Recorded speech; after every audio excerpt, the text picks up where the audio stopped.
Hello, everybody. Thank you very much for coming in. Are we live? Bismillah ar-Rahman ar-Rahim. Okay, so I can't see myself live on YouTube, but here, refresh, YouTube. No, I cannot see, but okay. Okay, Facebook, I can see myself. YouTube.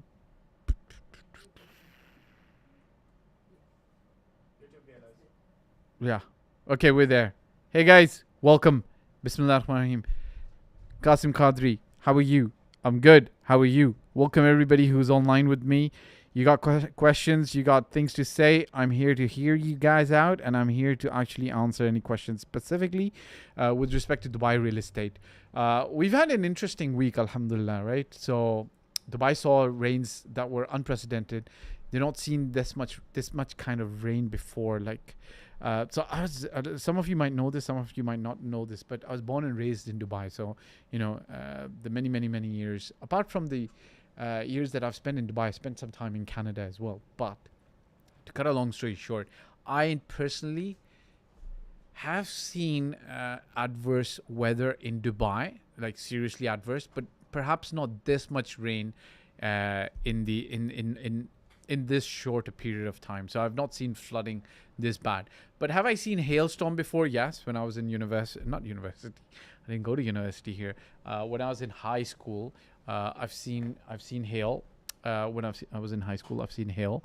My father talks about this, but back in the 1970s, he talks about this and he says, back in the 1970s, what ended up happening was the weather on one night or two nights or something like this got so bad that the air conditioners fell out of the windows. That this was a time when there was window ACs in apartments and houses. Trees fell over, so on and so forth. So we've seen tough weather before, and Dubai's pretty resilient. Dubai kind of bounces back. UAE kind of bounces back. Sharjah, Dubai, Ajman, Al Quwain, Fujairah. Like this weather doesn't stay this bad for that long a period of time. The water stays for maximum. It's going to stay for 7 days now, especially in some areas like Sharjah. But Dubai, most of it is clear now. It's not really like ultra flooded, and it's not really bad.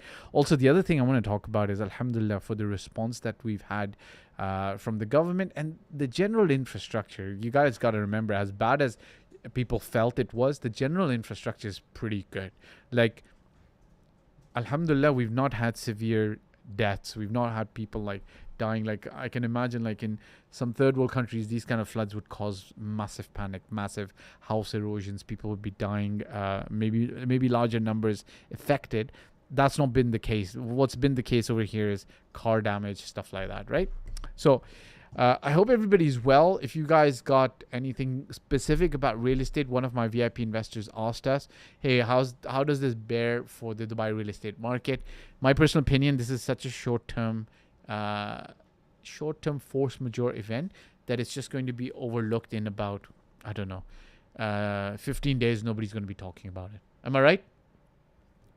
Maybe less. Yeah, my team says probably even less, like maybe 5 days, 6 days. People are going to go back to their normal stuff, right?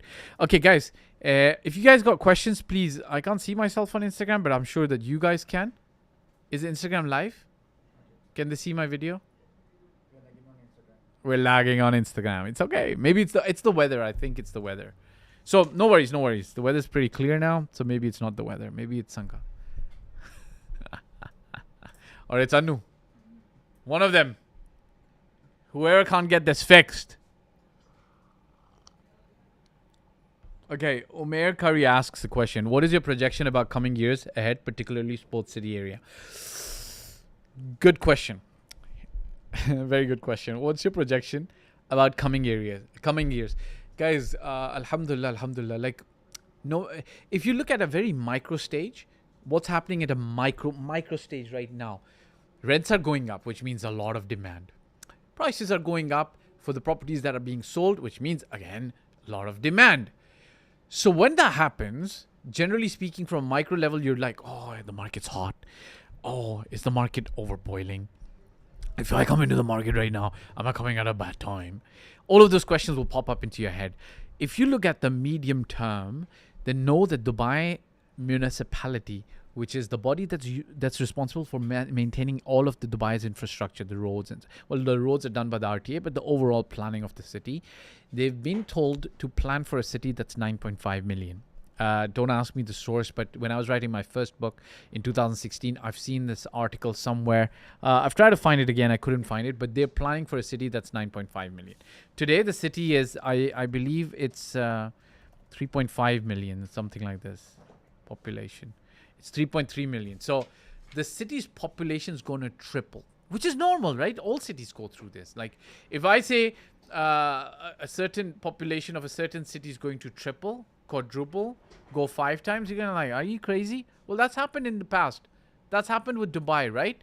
Dubai went way higher, right?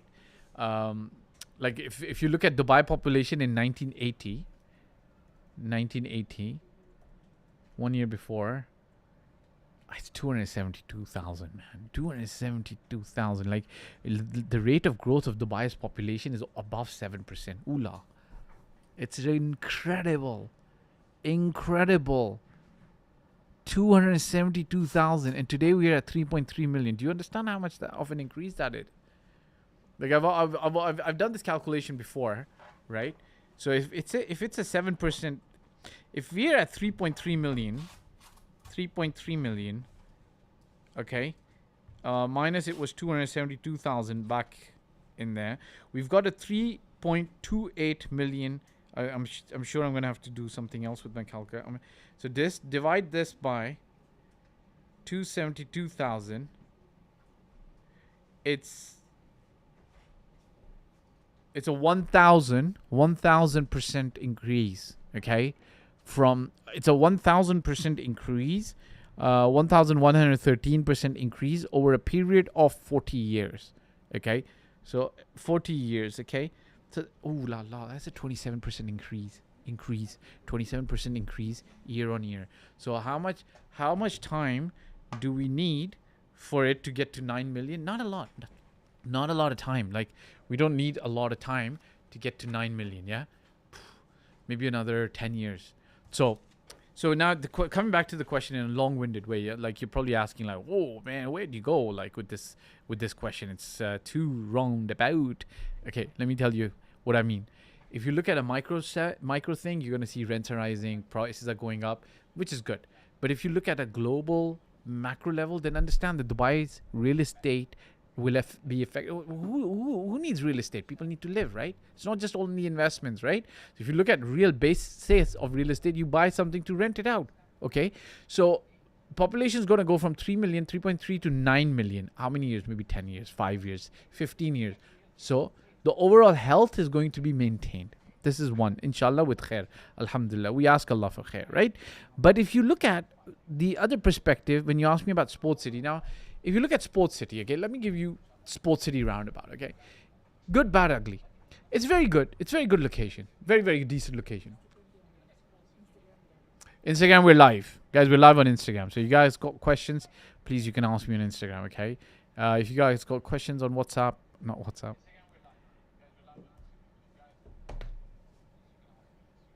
If you guys have questions on Instagram, YouTube, Facebook. We're talking about Dubai Sports City. So Dubai Sports City, look at it as from a location perspective. I call it an outer skirt location. It's not a central location. It might become a central location further down the road, but it's a decent, good location. Is it a great community? No. It's a decent, good community with a lot of demand from a lot of people to live there, by the way, okay? So let's talk about the negatives and then the positives. It was master planned by one person or a group of investors who've not fully delivered on the promise that they were supposed to deliver as a community, but somewhat it's worked out very well. It's supposed to focus around sports, so it's got a cricket stadium. That's an international cricket stadium. It has held international events. In fact, the World Cup of T20 was held over there, the cricket T20.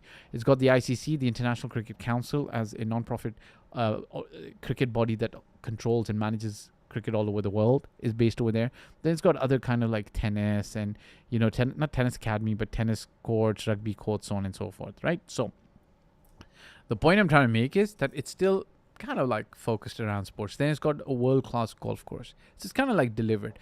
But one of the key things that the developers did was they maintained and they kept together with them the retail component, which meant that they did not allow for the buildings to have retail.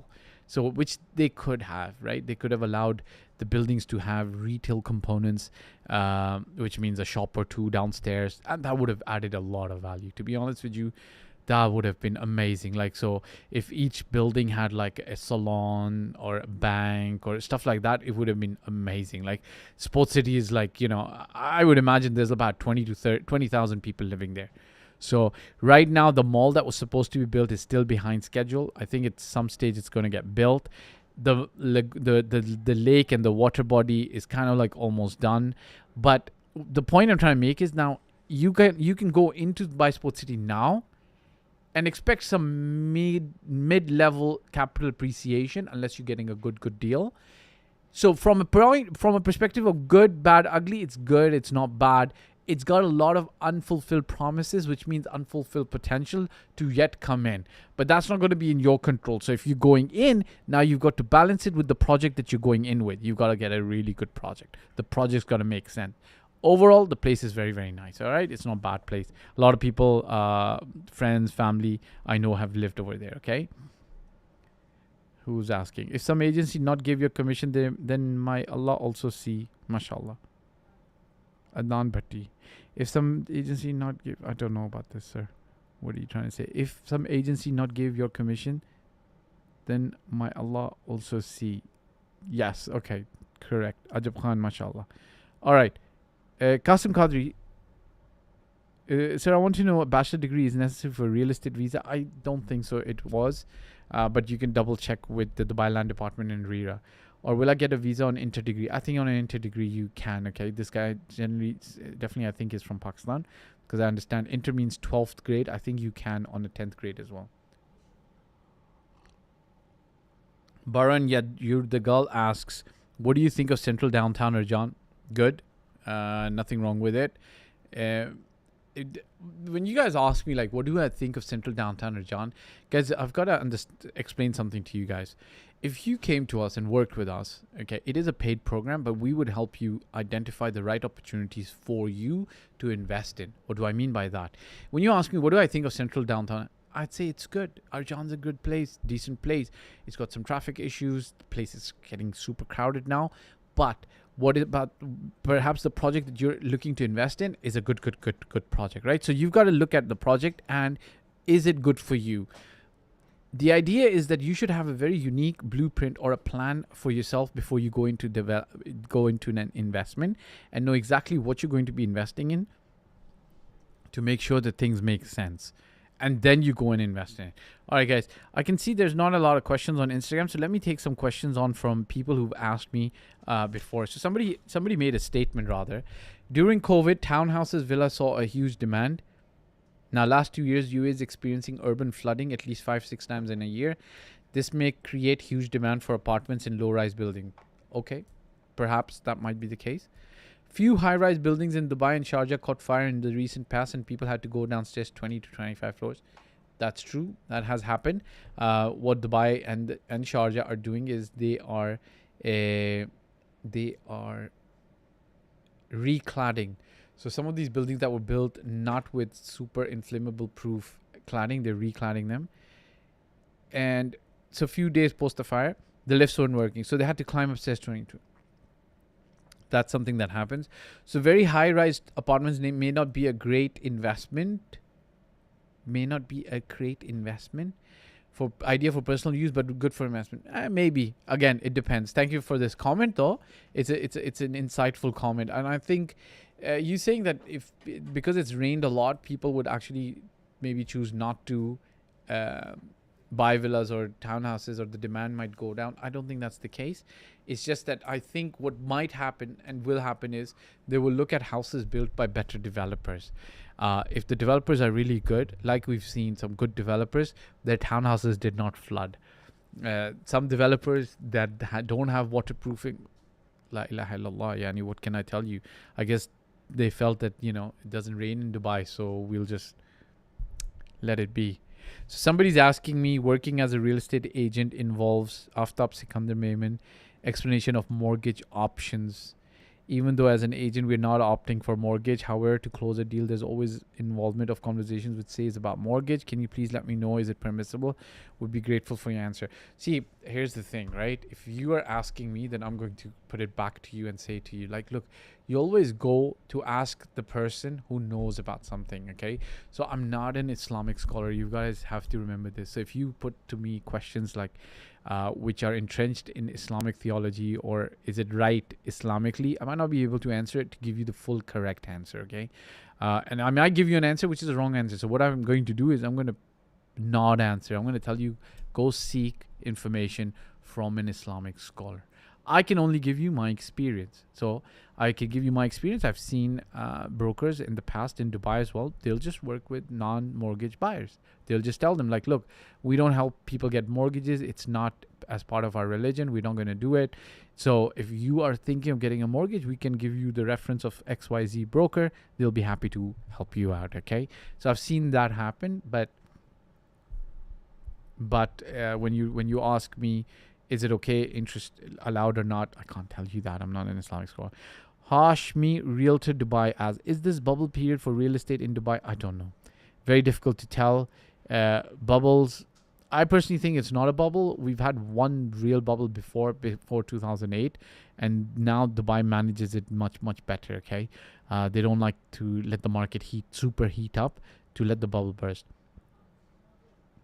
Is the property market still overpriced in prime areas? I don't know, guys. Like, honestly, when you guys come in asking me these questions, like, I've got to really think about where you're coming from. Like, where are you coming from?